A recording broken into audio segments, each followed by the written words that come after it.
Hello traders, welcome to the channel. आज आहे 22 June 2025 आणि मंडे 23 जून 2025साठी इंडियन स्टॉक मार्केटची मूवमेंट कशी असेल ह्याच्यासाठी आपण इंटरनॅशनल स्टॉक मार्केटमधले गोल्ड आणि क्रूड ऑइल ह्या दोन कमोडिटीचं ॲनालिसिस करणार आहोत.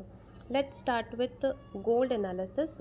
गोल्डचं ॲनालिसिस करताना माझे जे प्रीवियस व्हिडिओज आहेत आणि जे माझे रेग्युलर व्ह्यूवर्स आहेत त्यांना एक गोष्ट वारंवार मी व्हिडिओजमधून क्लिअर केली आहे की गोल्डने लास्ट टाईम आपल्याला जेव्हा ब्रेकआउट दिलं होतं त्यावेळेला जे प्राइस ॲक्शन फॉर्म केलं होतं तो इझी ब्रेकआउट होता. आता ह्या वेळेला अपसाईडची रॅली दिल्यानंतर गोल्ड पुन्हा एकदा सेम तसंच प्राइस ॲक्शन फॉर्म करते, पण यावेळेला जो आपल्याला रेझिस्टन्स आहे तो बऱ्याचदा फेस झाला आहे.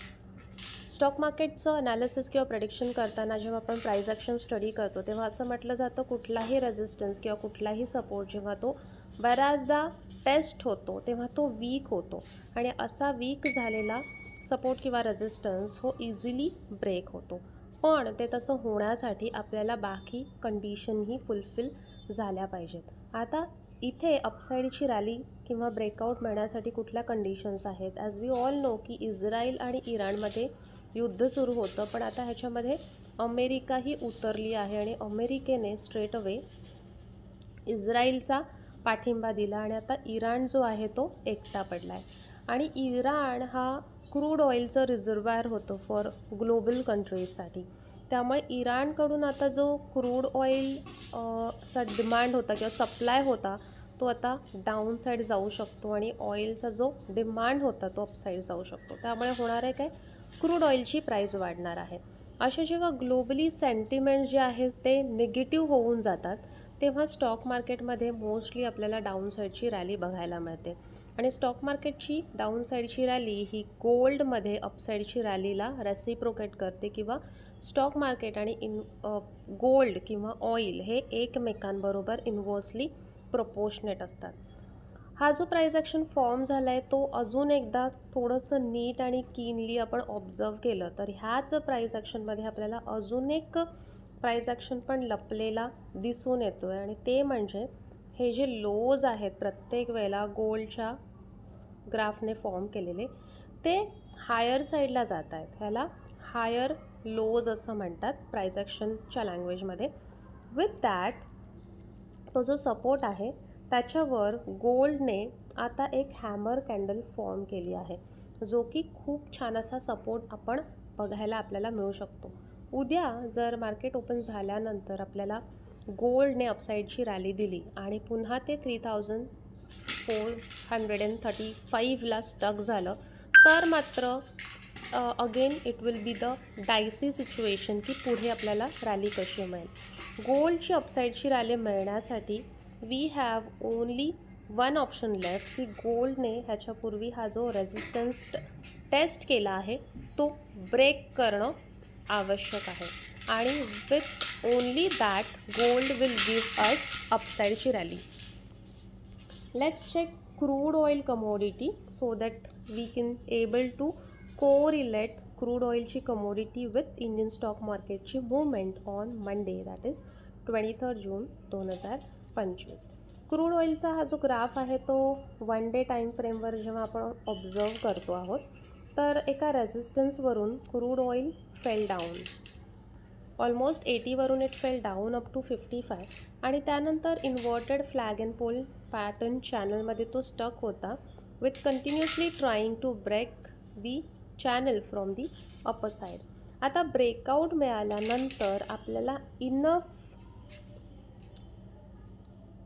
रॅली ही मिळालेली आहे आणि इनिशियली जेव्हा 72-73च्या प्राईजवरती हा जो क्रूड ऑइल आहे तो अगेन स्टक झाला आहे.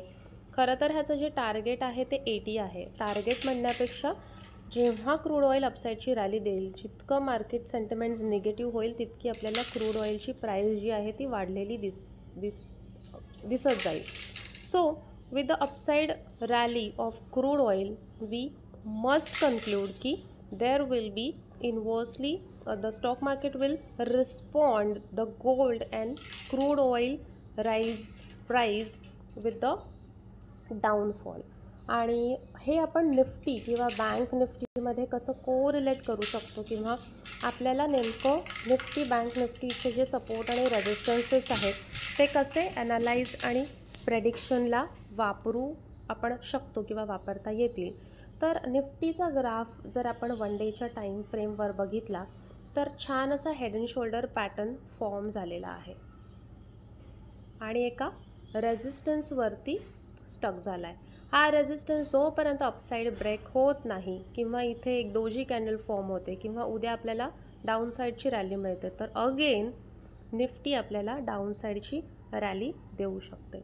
बँक निफ्टीमध्ये थोडंसं प्राईज ॲक्शन डिफरंट दिसतं आहे. हा बँक निफ्टीचा चार्ट आहे. बँक निफ्टीचा हा जो पॅटर्न आहे तो ऑलरेडी डाऊन साईडनी ब्रेक झालेला आहे.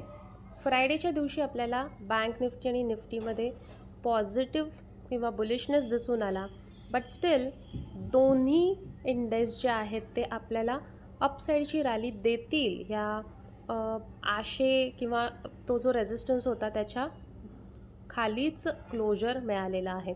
सो निफ्टी असो किंवा बँक निफ्टी असो, दोघांमध्ये अजूनही अपसाईड जाण्याचे जे चान्सेस आहेत ते खूप लेस आहेत. त्यामुळे इंडियन स्टॉक मार्केटमध्ये मी तरी बेरिश आहे, बिकॉज ह्यांना रेसिप्रोकेट करणारे गोल्ड आणि क्रूड ऑइल ही जी कमोडिटीज आहेत ते अपसाईडची रॅली देत आहेत, त्यांच्यामध्ये तसं प्राईस ॲक्शन फॉर्म झालं आहे. बट निफ्टी आणि बँक निफ्टी अजूनही आपल्या अपेक्षेपेक्षा किंवा सपोर्टच्या खालीच त्यांची रॅली आहे. So let me know in a comment box की इंडियन स्टॉक मार्केटमध्ये तुम्ही बुलिश आहात की बेरिश आहात, आणि गोल्ड आणि क्रूड ऑइलच्या कमोडिटीसाठी तुम्ही बुलिश आहात की बेरिश आहात, आणि how you are going to plan किंवा how you are going to make your setup for 23rd June 2023, that is on a Monday. Till then, have a profitable trade. Thank you for watching.